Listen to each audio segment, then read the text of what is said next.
Hey guys, Jason here, Traditional Bowhunting Wilderness Podcast. Today we're talking about why the change of heart in binoculars.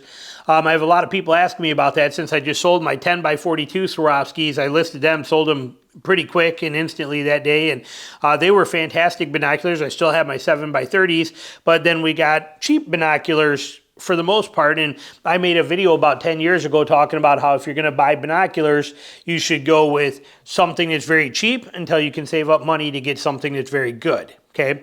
And don't buy the middle of the road stuff. And I still kind of feel that way today, but I've kind of changed a little bit since I've moved. So these I've had for many, many years and I love them. And I had the 10x42s that I just sold. They're incredible binoculars. There's no doubt about it. These are a buy once, cry once, use them for the rest of your life type binocular. For most people in most circumstances, they are. However, there's some variables that come into that play on that for me down here. We'll talk about that in a minute. But so these are very good high-end 7x30 Swarovski SLC binoculars. I've had them for many years. I'll never get rid of these ones. I love them. Reason I sold my 10x42s is I bought them because at the time I was doing a lot of western javelina hunting and stuff like that in the high deserts of Texas, things like that kind of stuff, and used them on a caribou trip. I used them for specific kind of hunts, but they went out there a couple of times, and then that was it, and then they spent the rest of their time in a safe, stored away. And even when I was on those hunts, they were well protected. They had the lens covers on. I had them in a harness setup. I had them where they were safe and nothing could happen to them. Those setups, those harnesses and all that stuff annoy the crap out of me. And having to put guards on and have rain covers on to protect them and stuff like that drives me nuts. Even these ones, I use these for tree stand hunting for deer. I don't wear them when I'm going out there. These stay in my pack, protected in this hat is how these ride. They go right in this extra hat and they get tucked in here like this, and then they get folded over and I stick these in my actual backpack, and that's how they ride till I get in a tree. Before I get out of the tree, I put them back in here. I do not climb with them on.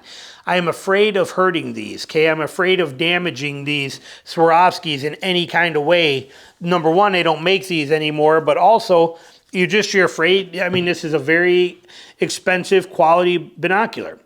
That kind of comes into the problem. Are they worth it? Yes. If you are gentle on your gear and you are going to treat them that way, and I guess, yes, they are. And you'll never get better clarity than you're getting out of these. They're amazing. So don't think I'm knocking them even a little bit. But when I moved down here, we went and got these right here, these Vortex. These are the 8x32 Diamondbacks HDs. Great binoculars, but I got these, and then I figured I can wear them for hog hunting down here and not beat these up. Was a very smart decision because of the fact that living down here in South Georgia and hunting year-round, I'm covered in DEET a lot of the times. That DEET is dripping off into these, getting on these lenses, chewing on the coatings. The eye cups have actually came off from the heat and humidity, and me beating them that you can see in there. I've re-glued them on. You can see the glue kind of coming out of the corners. That's just Gorilla Glue under the eye cups, but I've had to re-glue the eye cups on. You can see they've been beat up. They actually got ran over one time by mistake. They've been through a lot, but they are still waterproof, fog-proof. The focus wheel works like a champ. This focus ring here on here has been kind of knocked out of whack to the point where you can see the white dot I have all the way over there by the where the strap comes in to get these centered out right. And I'm okay with that because it still works. They've been beat hard for 3 years. Okay, they've been beat up very, very hard for 3 years. But the lenses are still clear as can be. They don't fog up. They don't have a problem, and I still use them. They are just now basically dedicated to a truck binocular. Then what I did is I bought these ones here. Now these, keep in mind, are a $200 binocular. I bought these Kawas last year. These are the 6.5x32 Kawas. Love these. Okay, these things are excellent, but they are also not very expensive. These are $350 binoculars. Not very expensive at all, yet they are phenomenal. Now, they have a little bit more weight, just a smidge. They're a little bit heavier than these are. You can see they got a little bit more bulk to them.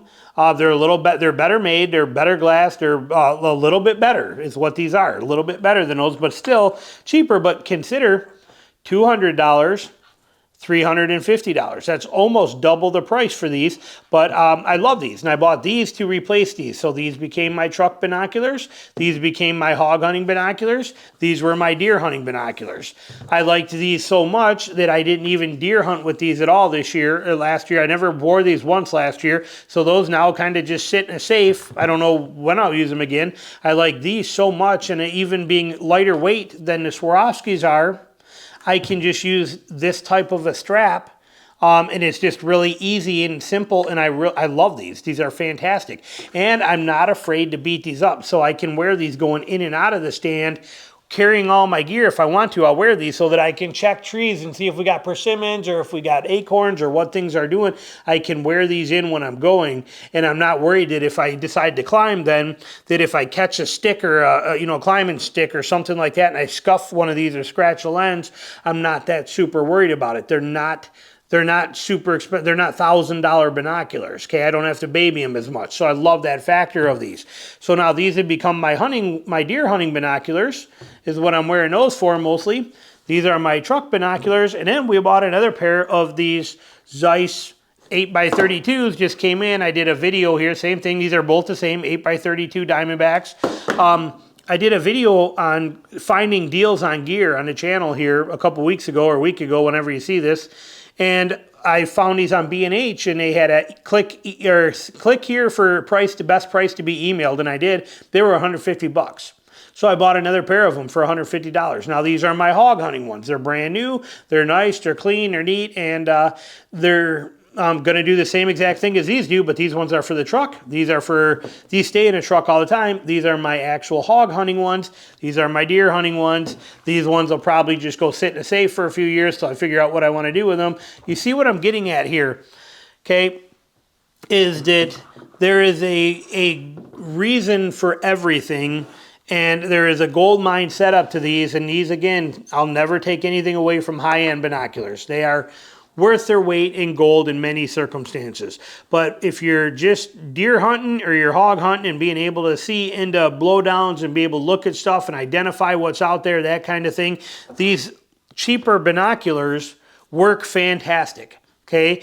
These will fog up, every one of these, including these, okay, will fog up if I'm sitting there and I have them sitting on my console and all the cold air in my truck is blowing, if they're just sitting on the armrest here and all that cold air is blowing at max speed on these things and just, hitting them, and they're like ice cold, and then if I step out into 105-degree humidity heat, they will all fog for a second, including these ones. Now they clear up quickly, and you can wipe them off, but it's exterior, but the whole thing will turn wet, and, like I said, they're going to all perform as far as what you're going to be able to hunt and do about the same. So they're going to work for you. The clarity of these are nowhere near on par with what you get out of this. Okay, there's no denying that, and that is a big factor. I make a living through camera lenses, and on my camera lenses, I'd much rather spend $4,000 on a camera lens than spend $400 on one, because I understand the value of that I get. In these, some of that stuff doesn't make quite as much sense. Now, if you're going on a caribou hunt, or you're going, like I said, you're going on an elk hunt, something like that, maybe it matters. You're going on a sheep hunt where you got to be able to count things, curl rings and stuff like that. These are probably going to be very, very valuable. For the majority of us, this grade has come along so far and got so advanced for so little money. There's a lot of value in these. These are still incredible, but technology has blown past these. When I bought these 18 years ago, they've gotten much better in these areas. Even the higher end, like the Swarovskis, have got much better, but they've also went up tremendously in price. I bought these for $680 brand new 18 years ago. Now they don't even make this one, but these are going to be closer to $1,400. And then you're going to be looking, when you get up into the higher ones, you're going to be in the $3,000 range. I think the NL Pures are in the $3,800 range, where these have come along tremendously and really stepped up the bar, and they don't cost a whole lot of money. They're still very reasonably priced. Again, basically for all practical purposes, $150 or $200, either way you cut it, but $200 glass, $350 glass, all of them being very much more capable today than they were 18 years ago, 15 years ago, 10 years ago. So there's a lot to be said for these. in the fact that you're not afraid to abuse them. Okay, I don't need to wear eye covers on these. I don't have to put the things on it. When it rains, I just let the rain pour right into them and not have a care in the world. Sweat dripping off my face, filling these things full, dump it out like that. Take my dirty t-shirt sleeve or my dirty t-shirt and wipe them out. No lens cloth, no nothing in there. My shirt's covered in permethrin and dirt. Just clean them out. You know, it's that kind of stuff. There's no fear of these, and they hold up absolutely incredible. So I have no complaints on there whatsoever. So that's the reason my philosophy on binoculars has changed a little bit. The quality of the lower end ones have gotten much better. The lower end priced ones are much easier to swallow when you're going to beat them up and be hard on them and abuse them.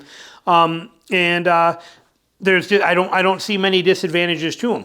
Like I said, love these. Love the 10x42s I had. I spent the last 18 years looking through these glasses at every time I'm out in the woods deer hunting.